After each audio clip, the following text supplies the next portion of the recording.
The mill had been silent for 3 years before she arrived. She knew that before she stepped down from the wagon. She could tell by the way the wheel sat, half in the water, half out, the paddles gone gray and soft at the edges, the kind of soft that comes not from one hard season, but from many seasons of being ignored. The creek still ran, the water still moved. But nothing was turning, and hadn't been for a long time. The man who met her at the road said his name was Harlan. He said it the way a man says a thing he is not sure anyone will remember, quickly and without looking up. He was older than the letter had suggested. Not old, maybe 40, maybe a few years past, but the kind of age that settles into the hands before it reaches the face. His hands were rope-scared. She noticed that. She noticed most things. He said the mill was sound. He said it needed work, but the bones were good. She looked at the wheel and did not say anything. He showed her the house first, which was a small thing to do, and she understood why he did it. The house was better than the mill. It had a floor that didn't give and a roof that had been patched in 2 places recently enough that the wood still showed its color. There was a table. There was a stove that needed blacking. There was a window that faced east and caught the morning, and she stood at it for a moment and looked out at the creek and the wheel and the tree line beyond. He said she could have the back room. He said he slept in the lean-to off the kitchen, had for 2 years preferred the cold. She set her bag down. She did not unpack it. Not yet. She had come from Illinois. Before that, Ohio. Before that, a place she did not name to people she had just met. A river town that flooded twice in 5 years and took with it, the second time, most of what she had reason to stay for. She was 31. She had a brother somewhere in Kansas who wrote letters that arrived 3 months late and said very little. She had a set of tools her father had left her. A small plane, 2 chisels, a folding rule, which she kept wrapped in canvas at the bottom of her bag and did not explain to anyone. The advertisements had said, Miller seeks capable woman, experienced in household management, to assist in running of grain operation. Keller's Creek, Nebraska Territory. Honest work, fair arrangement, separate quarters. She had answered it because the word capable was in it. Most advertisement said gentle or obedient or of good character. This one said capable, and she was that. The first morning she was up before he was. She went out to the mill before the light had fully come and walked around it twice, the way she had learned to walk around a thing before she put her hands on it. The structure was sound. He had been right about that, or mostly right. The frame was mortised timber, old growth, the kind they did not cut anymore. The foundation stones had shifted on the east side, but not badly. The race was silted but not collapsed. The wheel was the problem. The wheel and the gearing inside. She climbed up to the gear room through the hatch on the north side. It was dark and smelled of old flour and mice. She waited for her eyes to adjust. The main shaft was intact. The lantern gear needed 2 new rounds at least. She counted the missing teeth with her fingers in the dark. The millstone itself she could not see properly until she opened the upper hatch and let the morning in. She stood over it for a long time. It was a French boer stone, which surprised her. Expensive. Someone had cared about this mill once. She came down and found him at the house with coffee already made, which she had not expected. He poured a cup and set it at the edge of the table closest to her without saying anything, and she sat down and drank it. He asked what she thought. She said the wheel needed new floats, 12 of them at least, maybe 16. She said the lantern gear needed rounds. She said the millstone was salvageable if it was dressed properly. He was quiet for a moment. Then he said he didn't know she knew about millstones. She said there were probably a number of things he didn't know yet. He looked at his coffee. She thought she saw something at the corner of his mouth. Not quite a smile, but the shape that comes before one. He said the nearest millwright was in Dunmore, 40 miles east, and he didn't have money to bring one out. She said she knew. She said she'd seen the accounts book on the table when she came in. She hadn't meant to, but she had. He looked up at that. She said she wasn't asking to read his books. She said she'd just seen the cover and the date and the way it was sitting, closed, in the middle of a table that otherwise had nothing on it, and she had drawn her own conclusions. He said the mill hadn't run since the winter before last. He said he'd been doing day work at the Tennick farm 6 miles north to keep the taxes paid. He said he was behind on those too. She wrapped both hands around her cup. The coffee was better than she'd expected. She did not tell him so because it seemed like the wrong moment. She said, "What do you have for lumber?" He had lumber. Not much, but enough. A stack of white oak behind the barn that he'd cut 2 autumns ago, meaning to build a new corn crib, and then didn't. She spent 2 days going through it, pulling boards, checking for warp and checking for rot, setting aside what she could use. He watched her the first morning without coming close. She was used to that. Men watched to see if you knew what you were doing before they decided whether to help or to take over. She worked slowly and deliberately so that the watching would resolve itself one way or the other. By the second afternoon, he was beside her. He didn't say anything about it. He just picked up the other end of a board and helped her carry it to the mill.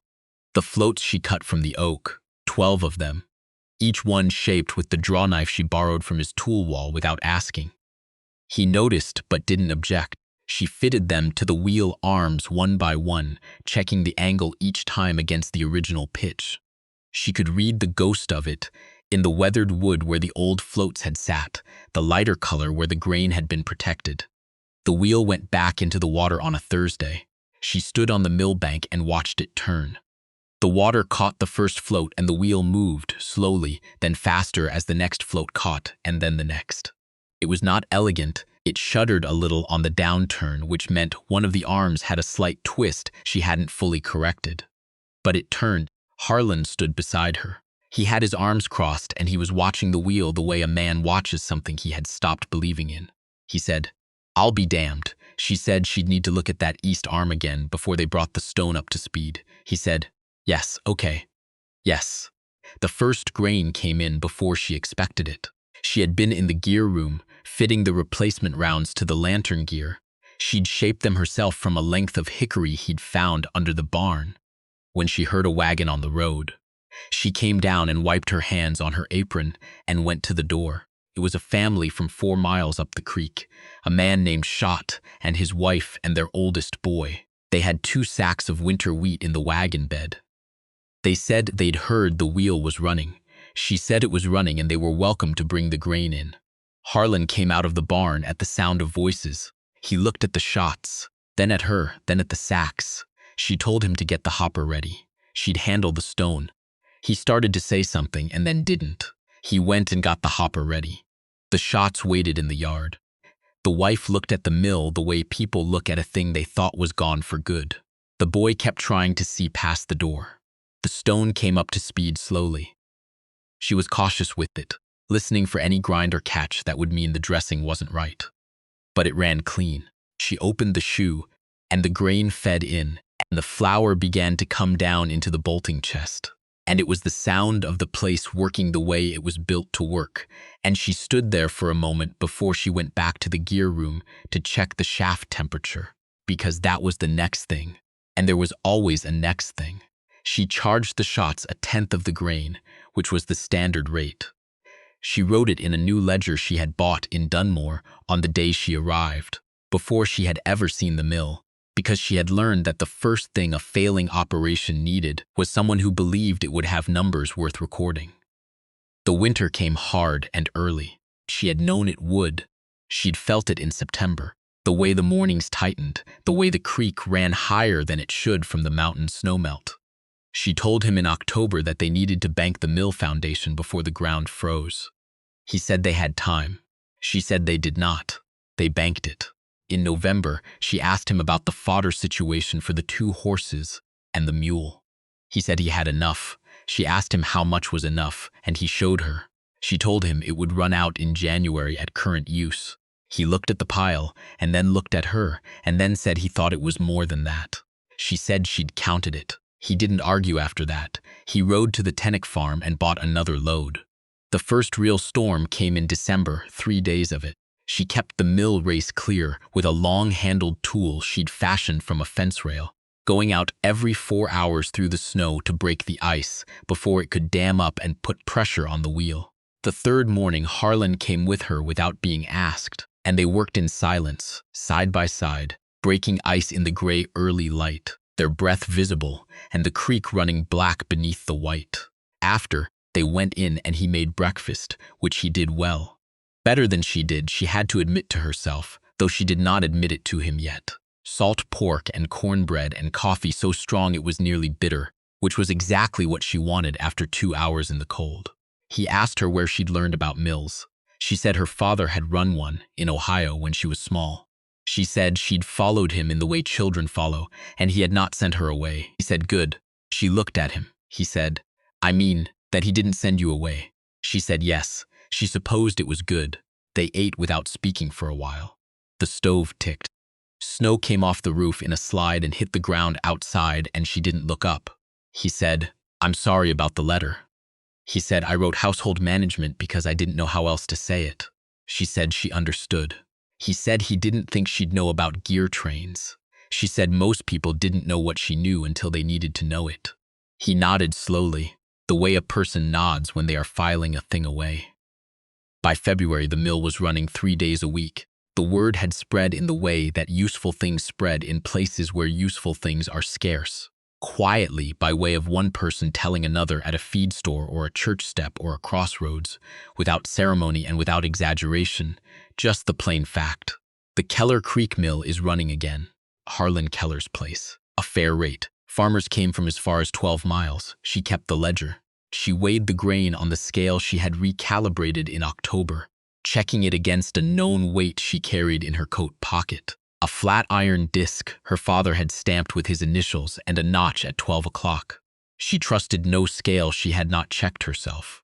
She managed the schedule, who came which day, how much they brought, what the stone could handle without overheating. She learned the feel of the operation. The sound of the shaft when it was running well versus when it was running warm, the particular vibration in the floor when the feed was too fast, the smell of the flour when the stones were properly set against the smell of it when they were running too tight. Harlan did the hauling and the loading and the talking. He was good at the talking, better than she was. She knew this freely. He remembered the farmers' names and the names of their children, and which family had a sick horse, and which one had a new baby, and what it took to make a man feel that his business was welcome, and his presence was not an inconvenience. She watched him sometimes, the way he could put a man at ease in 2 sentences, and she understood that this was its own kind of skill, no less real for being invisible in the ledger. She told him so one evening in March, because she thought he should know she saw it. He looked at her for a moment, surprised. He said, "I didn't think you'd notice things like that." She said she noticed most things. In April, she re-lettered the sign over the mill door. The old one had faded to near nothing, the paint gone white and the letters barely legible. She used black paint she'd traded a sack of flour to get from the general store in Dunmore, and she took her time, which meant she was up on the ladder. 2 mornings running, the creek running fast below her from the snowmelt, and the air still cold enough to make the paint slow. She did not change the name. It was his name and the mill's name, and she saw no reason to change it. He came out the second morning while she was still on the ladder and looked up at what she had done. He said, "That's good lettering." She said her mother had taught her. She said her mother had believed that the outside of a thing told people whether the inside was worth trusting. He said he thought that was true. She climbed down. They stood there together looking at the sign, both of them squinting a little into the morning light, the creek loud behind them. He said, "I want to ask you something." She waited. He said, "When you answered the advertisement," he said, "was it only the work?" She thought about how to answer that. She thought about it for long enough that the silence became its own kind of answer, or part of one. She said, "I needed to go somewhere." She said, "The advertisement was honest." She said, "Most of them aren't." He said he had tried to be honest. He said he'd known the mill was in worse shape than the letter said, but he hadn't known how to write that part. She said she'd known that too. She said she could read what wasn't written as well as what was. He looked at the sign again, then at her. He said he was glad she came. She said, "Yes, I can see that now." A woman named Adeline Brandt came in May, a widow from the southside edge of the county with 2 grown sons who farmed her place. She brought 8 sacks of rye and stayed to talk while the grinding ran. She was sharp-eyed and straightforward, the kind of woman who looked at you directly and expected the same in return. She asked who had dressed the stone and who had fitted the wheel. She said she had. Adeline Brandt looked at her a moment. Then she said, "Harlan Keller was about to lose this place to the bank. You know that?" She said she had figured as much from the accounts. Adeline said, the county had all but written it off. She said, now people are calling it the best running mill in 3 townships. She did not say anything to that. She went and checked the stone temperature. When she came back, Adeline Brandt was still there. She said, I just wanted you to know, in case no one had said it plainly. She said, someone should have. Adeline nodded, one firm nod. She took her rye flour and left. In June, he asked her to walk with him in the evening, which he had not done before. They went along the creek as the light went low and the water turned the color of old bronze. He pointed out where he had found the burr stone years back. A man 2 counties over had been selling off equipment, and the stone had been underpriced because the man didn't know what he had. He had hitched 3 teams to bring it back. He talked about the mill the way she had heard men talk about a place they loved and then lost, and then were not sure they were allowed to love again. She listened. She was good at listening, and she knew it. He talked about his father, who had built the mill frame. He talked about the year the creek flooded and took the original wheel. He talked about his wife, briefly, the way you say a thing quickly so that you have said it and don't have to work up to it. She had died in the 3rd winter. A fever. No children 5 years ago this past February. She said, I'm sorry. He said yes, it was a long time ago and also not. She understood what he meant. The creek ran on. A nighthawk went over, its wings bent, its call like a dropped coin on stone. He said, I don't know how to say what I want to say without it coming out wrong. She said, then say it how you can and I'll understand the rest. He stopped walking. He looked at the water. He said he wanted to make the arrangement permanent. He said he meant. He wanted to ask if she would consider. He said the mill was hers as much as his now, more than his in some ways. And he didn't know how to pretend otherwise, and he didn't want to pretend otherwise. And he thought they understood each other well enough that he could ask without it being an insult. She looked at the creek for a moment. She said, yes. He looked at her. He said yes. She said yes. She said it quietly, the way she said most things. She was not a woman who raised her voice to make a thing more true. He let out a long breath. She watched him do it and thought that he had been holding that breath for a while. He said, I wasn't sure you'd stay, she said. I know, she said. I thought you could tell. He said, tell what? She said, that I was staying. She said, I re-lettered the sign. She said, I don't letter signs on places I'm not staying. He was quiet for a moment. Then he did something she had not seen him do before. He laughed, a short, surprised sound, not loud but real. They walked back in the low light. The mill wheel turned in the dark, the water pulling at the new floats, steady and even, the sound of it carrying across the yard. She did not say anything else. Neither did he. There was nothing left that needed saying, and they both knew it, and that was its own kind of answer, the kind that doesn't need to be spoken, because it's already true. The wheel kept turning. The creek kept running, and in the morning, there would be work, and she would be there for it. The same as the day before, and the day after, in the place she had come to, and the place she had made, and the place she intended to keep.